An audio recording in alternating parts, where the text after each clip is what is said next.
And with the focus on football, the focus was in South Florida last night, but unfortunately, once again, for all the wrong reasons, 2 weeks in a row. Last week, it was Tyreek Hill before the game being detained.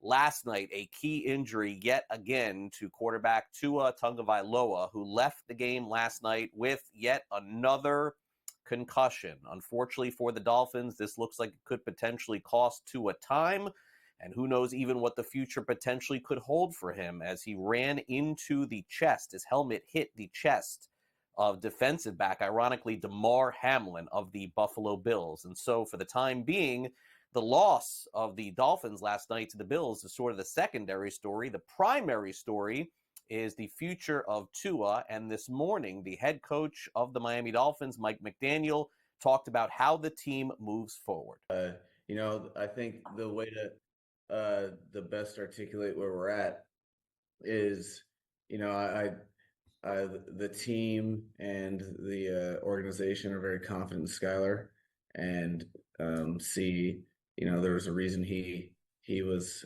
our backup quarterback. That being said, we will bring in someone. We're just evaluating the pros and cons for the different situations and getting through all those possibilities to do the best thing for the team. But as it stands today, I'm expecting that Skylar is the next man up. And as of right now, it looks like Skylar Thompson could potentially start in a little bit under 2 weeks when Miami travels to Seattle. There are still a couple of free agent quarterbacks that are out there on the waiver wire. One that has been mentioned, at least rumor-wise, has been former Dolphins quarterback Ryan Tannehill. We'll see if the Dolphins go that route. But needless to say, regardless if Tua finished the game or not, the Dolphins just laid an egg at home against the Buffalo Bills last night. Final score, 31-10 in the game, goes under the total. Bills covered easily. The Dolphins defense couldn't stop the Bills, and their offensive line couldn't protect for Tua, Skylar Thompson, or anyone there. Devon Achane had a good game last night. James Cook had 3 touchdowns, as you see there in the game last night. Buffalo, of course, now improves to 2-0, and the Dolphins story far from over. We'll get an update on them, I'm sure, early next week. All right, let's get to some sports betting news. Massachusetts is investigating golf betting emails sent by DraftKings. It was a blast. The MGC, that's the Massachusetts Gaming Commission, fresh off a meeting that explored sports bettor limiting, met again on Thursday to deal with several other matters, including an email blast that was sent out on August 13th about golf wagers that many people didn't even make. They sent the email to more than 1 million residents or registered users when it was supposed to go to only 13. Big mistake made. They're looking into it, and we'll see if there are any ramifications from this email that was falsely sent. Meanwhile, ESPN last night reported a story that is shaking up minor league baseball in a very big way. There's a player that was on the Minnesota Twins that was just drafted this past year, a 6th-round pick, who was allegedly tipping pitches to batters at the plate while he was the catcher. I mean, this is an insane story. Derek Bender was let go by the Minnesota Twins for doing it. It was a minor league playoff game. Certainly his future playing has to be in doubt. Fort Myers coaches were notified by Lakeland's coaches that Bender was tipping pitches after telling teammates he wanted the season to be over. Wow. Needless to say, bad decision there. Did you catch this game last night with South Alabama just absolutely pouring it on in college football? I mean, you very rarely see something like this, but a game was stopped last night, and essentially anybody who bet on the team to win did not win. If you bet the under, you got your money back. But I think this is one of the more rare occasions in college football of seeing an outcome like this. Final score last night, which was not really a final score, as you can see here, 87-10, but they shortened the fourth quarter because you need 55 minutes to get paid and be declared an actual game. That is a bad beat of all time. Fanatic Sportsbooks has launched in D.C., the 23rd jurisdiction to welcome the online operator. They debuted in Washington on Thursday, a new partnership with the Washington Spirit of the National Women's Soccer League as well. So congrats to all involved. Not congrats to Deshaun Watson. The beat goes on here. The woman is going to meet to discuss these allegations. There's an attorney representing a plaintiff in a civil lawsuit accusing Watson right now of sexual assault and battery. And Thursday, the woman will speak to the NFL within the next 2 weeks. That's what she said yesterday. But needless to say, Watson's future in the NFL once again in peril. NFLPA's executive director Lloyd Howell, who was visiting the Ravens on Thursday, said medical treatment on site should be provided as quickly as possible. This is referring to defensive player Kyle Van Noy, who said that he was not treated properly in Kansas City. Right now, in a statement released, the league criticized the NFLPA for citing unsupported conclusions. So the league and the PA are essentially at odds over the situation. Defensive end for the Cleveland Browns, Myles Garrett, he is expected to play on Sunday, so that's good news that he'll get him in the game. And Russell Wilson is getting closer to a return for the Pittsburgh Steelers, although right now it definitely appears that Justin Fields is going to make another start again for Pittsburgh this week. Tonight in college football, it's probably one of the bigger games of the week because you have two teams in the top 25 playing against each other. Kansas State takes on Arizona, and right now K-State sits at -7.5 with a total of 60.5 going into tonight's game. Connor Wegman is listed as questionable for Texas A&M ahead of the matchup against the Florida Gators. Gators could use two quarterbacks against A&M in Gainesville this weekend. Cam Rising, the player who feels like he's played for a decade at Utah, unlikely to play in Saturday's game against Utah State, according to the Action Network, but Utah should have no problem with them and should be able to win, although we've seen crazier things happen in college football as well. The University of Missouri Board of Curators have approved a $250 million renovation at Memorial Stadium on Thursday, so a new stadium, or at least renovations, headed to Missouri for a upcoming college football season. Seems like this will take a year or two to get done. All right, over to Major League Baseball. Big weekend, of course, for Shohei Ohtani as he's chasing 50-50. We're not going to see Corey Seager play again this season for the Texas Rangers. He's going to undergo surgery to repair a sports hernia, and so his all-star season is done. The Rangers hanging by a thread in the pursuit of the American League wild card. Meanwhile, Kumar Rocker, pretty impressive start yesterday. 4 innings pitched, 1 run, 7 strikeouts in his Major League debut. Also, Jacob deGrom, 2-time Cy Young Award winner, is going to be making his first start in over 503 days. He's back for the Texas Rangers. And the Yankees walked it off. Back-to-back walk-offs, first time since May of 2022. Juan Soto with a single. They're now up 2 games in the American League East because the Orioles did not play yesterday. Now, there's a banned soccer player. You may not have heard this story before, and his name is Son Jun-ho. And right now, authorities say that he was forced a match-fixing confession. Try to say that 3 times fast. So basically, he is saying that whether or not he fixed matches on the soccer pitch doesn't matter because his confession was forced. And that's how attorneys are going to try to get him out of this thing. We'll see.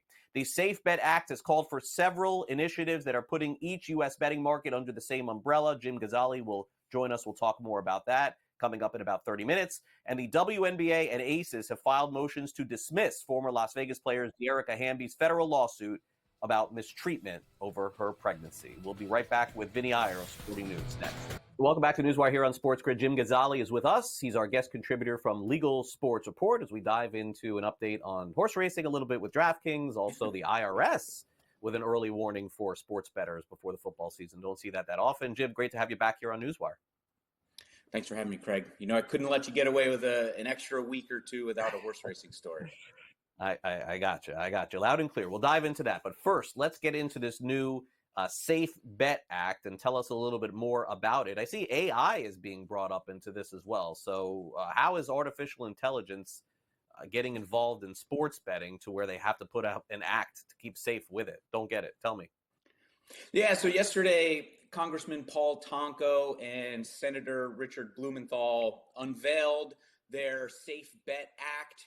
This is their formal introduction of this piece of legislation that they've been talking about for the last handful of months, and it aims to regulate bits and pieces of the sports betting industry at the federal level, including AI, like you said, Craig.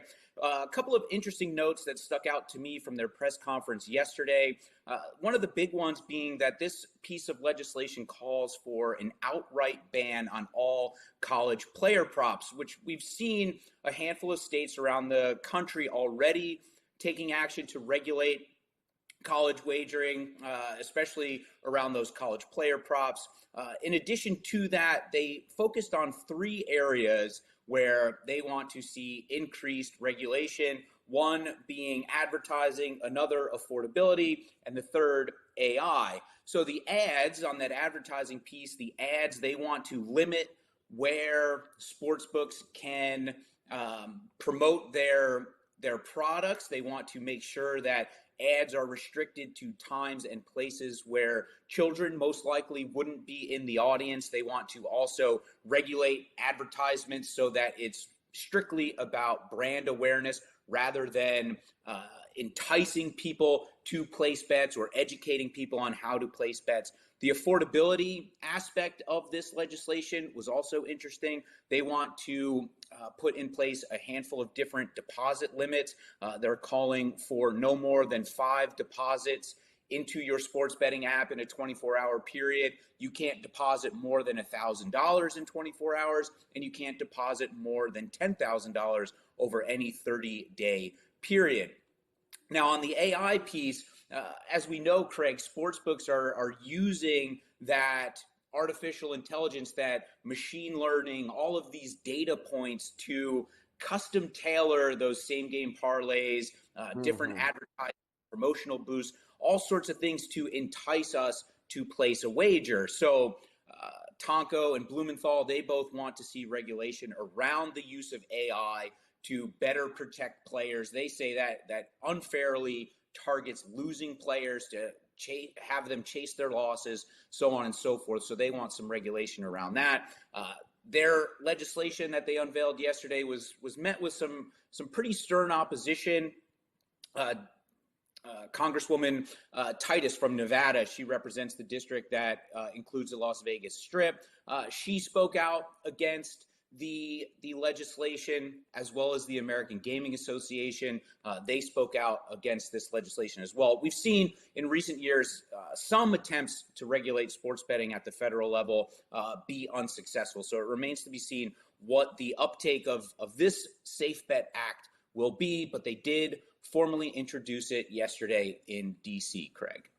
All right. So, look, I mean, I think any protection is good protection at this point, and hopefully some will abide by it. But naturally speaking, not everybody does. Hopefully this is one of those bills that goes through that people can pay more attention to. Speaking of paying attention, anytime the IRS is hitting anybody up for sports betting, it's usually a good thing. I mean, Jim, it means you won. So, I mean, that being said, people are all worried about getting hit by the IRS. I mean, you made money if that's the case. But how about this? Before the upcoming football season, the IRS saying, hey, look out here, folks. If you don't claim your winnings, you may find a letter from us at the end of the year. Yeah, they did put out a reminder just on the eve of the NFL season kicking off last week. They did put out a reminder to say that your sports betting winnings and all gambling winnings are considered income and taxable at the federal level. It's the same thing for states as well. The main message, though, that they're trying to get across now with the widespread adoption of sports betting across the U.S. is that they want you to be playing safely and legally. They reminded us, too, that the illegal sports betting market is still quite large. They estimate it to be about $700 million. So they want you, the customer, the American sports bettor, to be playing on legal, regulated sites, regulated apps, and reminding you, too, that any winnings that you do have are taxable. They did also tout their efforts, the IRS did, in cracking down on some illegal sports betting schemes and recent cases, the big one being the Ippei Mizuhara case, Shohei Ohtani's interpreter getting caught up in an illegal gambling operation. So they did tout their investigative work and their success in that regard. But ultimately, the message was play safely and legally this NFL season and, of course, throughout the year. Now, finally, there's a article up right now from Jim over on LegalSportsReport.com for those of you who are horse racing enthusiasts, and especially those of you who play the ponies and also play it over on DraftKings. What is the latest on this shared wallet? I know that you have brought it up before. We probably should explain people what that could potentially mean for people who are betting on horse racing and especially doing it on DraftKings. They may not be used to that. Yeah, for sure, Craig. And what the shared wallet is, it allows you to deposit once and use the same funds across all three of the main verticals that the sports books in, obviously where it's legal, that they offer. So sports betting, horse racing, and online casino. DraftKings has been working on that shared wallet technology for over a year now, based on my conversations with DraftKings executives over the last several weeks and months, and they plan to roll that out in the first half of next year. Spring to early summer, I was told that shared wallet will be rolled out across the DraftKings properties. FanDuel is the only online sportsbook to offer that shared wallet right now across its sports betting and horse racing platforms. And we've seen just how successful that extra bit of technology has been for FanDuel. They touted record number of dollars bet through the Triple Crown with the Kentucky Derby, the Preakness, and the Belmont. Legal sports betting in Kentucky certainly helped elevate and boost those handle figures that we saw with the Kentucky Derby. So DraftKings now is planning to roll that out in the first 6 months of next year. DraftKings did tell me that they were the most popular app, the most downloaded app on Kentucky Derby Day. They made a heavy investment with the New York Racing Association to sponsor a couple of races up here this past summer, which they told me provided a big boost in handle. They didn't give me any exact dollar amounts, but they did say that promotional effort, that marketing effort did pay dividends for them. So they're expecting this shared wallet, that ease of use, deposit once, and have that ability to use the same funds across all of the different verticals. They do expect that to be a big boost in business and in handle across those platforms for them. And we'll see that, in the next 6 or 9 months. Yeah, ease of use, definitely something people can get used to. All right, well, great to see you, Jim. Have a great weekend. Enjoy the college and pro football and the horse racing. We'll see you back here next week. Thanks again. Thanks, Craig.